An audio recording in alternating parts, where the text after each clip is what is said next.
Hello friends, എല്ലാവർക്കും എൻ്റെ പുതിയൊരു വീഡിയോയിലേക്ക് സ്വാഗതം. അപ്പോൾ ഇന്ന് ഞാൻ തയ്യാറാക്കാൻ പോകുന്നത് മണിപ്പുട്ടാണ്.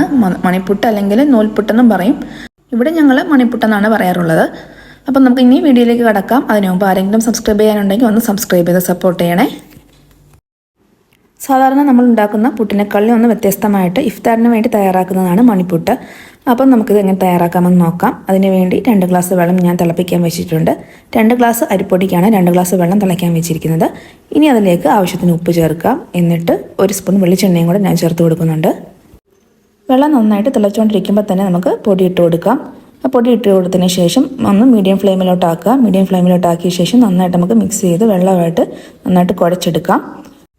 മാവ് നന്നായിട്ട് കുഴച്ചതിന് ശേഷം നമുക്കത് ലോ ഫ്ലെയിമിലിട്ട് മാറ്റാം. ലോ ഫ്ലെയിമിലിട്ട് ഒരു 2-3 മിനിറ്റ് നേരം നന്നായിട്ടൊന്ന് കുഴച്ചെടുക്കാം. കാരണം മാവ് നന്നായിട്ട് വെന്ത് കിട്ടണം, അതിന് വേണ്ടിയാണ്. അപ്പോൾ കുഴച്ചെടുത്ത മാവിന് നനവ് പോരാൻ തോന്നുവാണെങ്കിൽ കുറച്ച് ചൂടുവെള്ളം കൂടെ ഒഴിച്ച് നമുക്കിത് മിക്സ് ആക്കിയെടുക്കാം. കാരണം നമ്മളിത് 7 നാഴിയിൽ പീച്ച് എടുക്കുന്നുണ്ട്. അപ്പോൾ നമുക്ക് കൈ വേദന എടുക്കാതിരിക്കാൻ വേണ്ടി മാവ് കുറച്ച് സ്മൂത്താക്കാൻ വേണ്ടി ഇച്ചിരി വെള്ളം കൂടെ ഒഴിച്ച് നമുക്കിത് നന്നായിട്ടത് കുഴച്ചെടുക്കാം. അപ്പോൾ നല്ല ചൂടുവെള്ളം വേണം ഒഴിച്ചു കൊടുക്കാനായിട്ട്. ഇപ്പം മാവിൻ്റെ ചൂട് കുറച്ചൊന്ന് കുറഞ്ഞതിന് ശേഷം നമുക്ക് കൈ ഒന്ന് നനച്ചതിന് ശേഷം നന്നായിട്ടൊന്ന് കുഴച്ചെടുക്കാം. ഇപ്പം മാവ് ഞാൻ ഒരുവിധം സ്മൂത്ത് ആവുന്ന രീതിയിൽ കുഴച്ചെടുത്തിട്ടുണ്ട്. നമുക്ക് പീച്ചാൻ വേണ്ടി എളുപ്പത്തിന് വേണ്ടിയാണ് കേട്ടോ. കുറച്ച് നന്നായിട്ടൊന്ന് അയച്ചെടുക്കാം. ഇനി നമുക്ക് ഇതിനകത്ത് കുറച്ച് മാവെടുത്ത് നമുക്ക് 7 നാഴിയിലേക്ക് മാറ്റാം.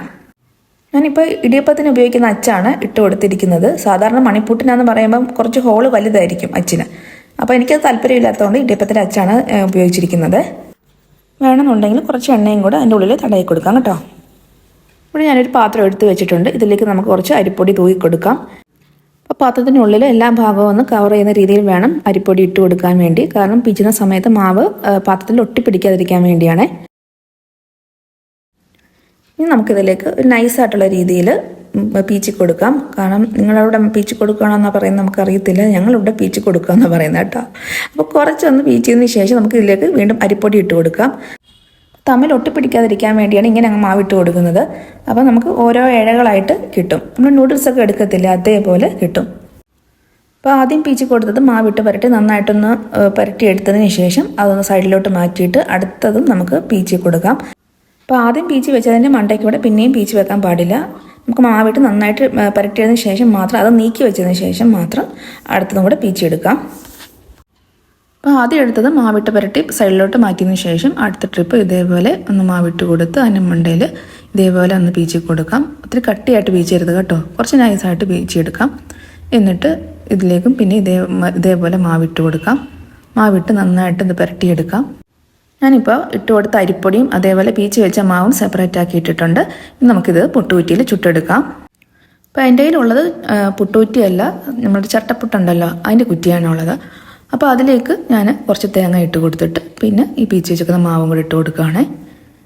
മാവും കൂടി ഇട്ട് കൊടുത്തതിന് ശേഷം പിന്നെ നമുക്ക് കുറച്ച് തേങ്ങ കൂടി ഇട്ട് കൊടുത്തിട്ട് നമുക്കിത് ആവിയിൽ വെച്ച് വേവിക്കാം.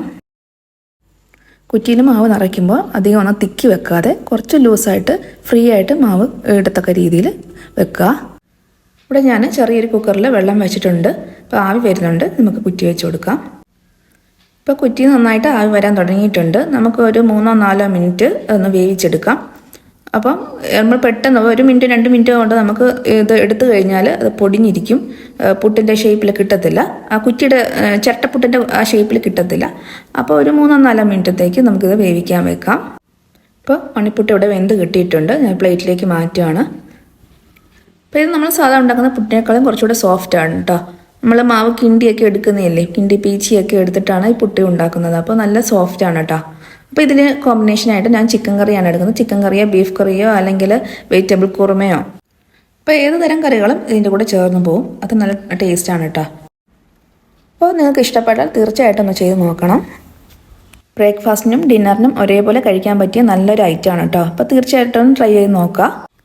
അപ്പോൾ വീഡിയോ ഇത്രയേ ഉള്ളൂ. ഇഷ്ടപ്പെട്ടാൽ എല്ലാവരും ഒന്ന് ലൈക്കും അതേപോലെ ഷെയറും കമൻറ്റും സബ്സ്ക്രൈബും ചെയ്യാൻ മറക്കരുത് കേട്ടോ. എന്നാൽ ഓക്കെ, താങ്ക്